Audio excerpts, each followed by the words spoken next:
কেমন লাগছে বরফের রাজ্যে? এটা হচ্ছে বরফের রাজ্য।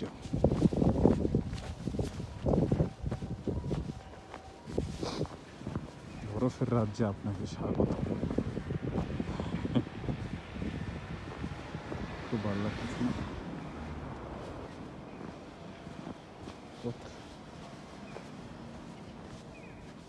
আমার হাঁটুর সমান বরফ।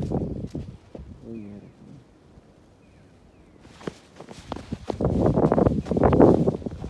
ভিজি না, সমস্যা নেই।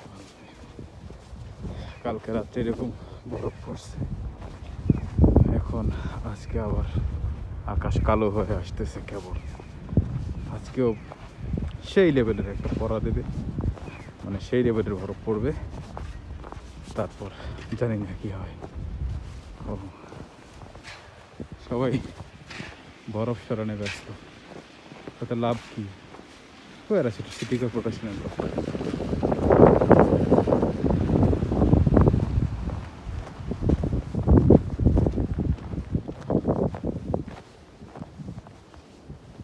কোথায় রাস্তা, কোথায় বরফ?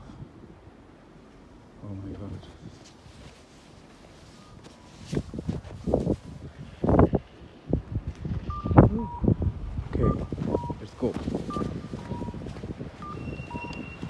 রাস্তা নেই, রাস্তা সব সাদা হয়ে গেছে।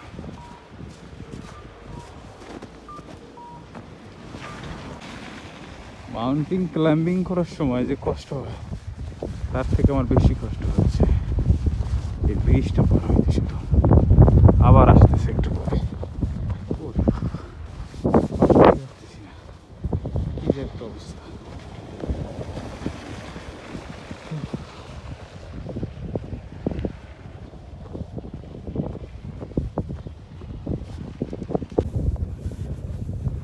দেখতে পাচ্ছেন, মনে হইতেছে আমি মাউন্ট এভারেস্ট চড়তে দেখছি। সেই লেভেলের বাতাস।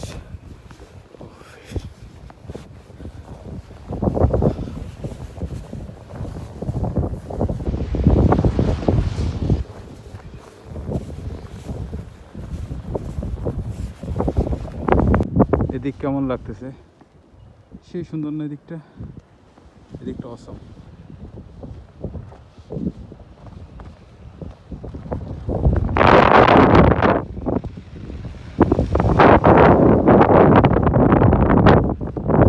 পাখির কোনো শীত নাই, গাংশীল, ওগুলো গাংশীল।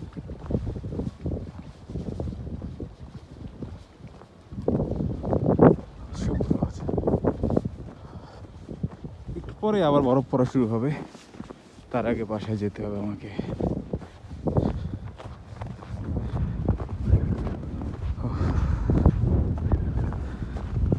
সবাইকে ধন্যবাদ। সাবস্ক্রাইব করবেন, কমেন্ট করবেন, লাইক করবেন।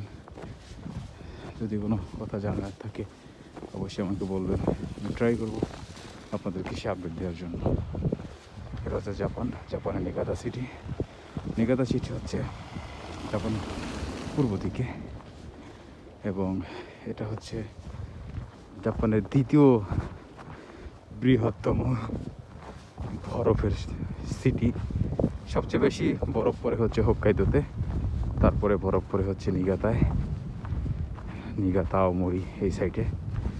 এগুলো হচ্ছে ডাউন, মানে নিগাতা টোকিও থেকে নিচে। জাপানের হিসাবে টোকিও থেকে নিচে হচ্ছে নিগাতা, আর নিগাতার উপর হচ্ছে টোকিও।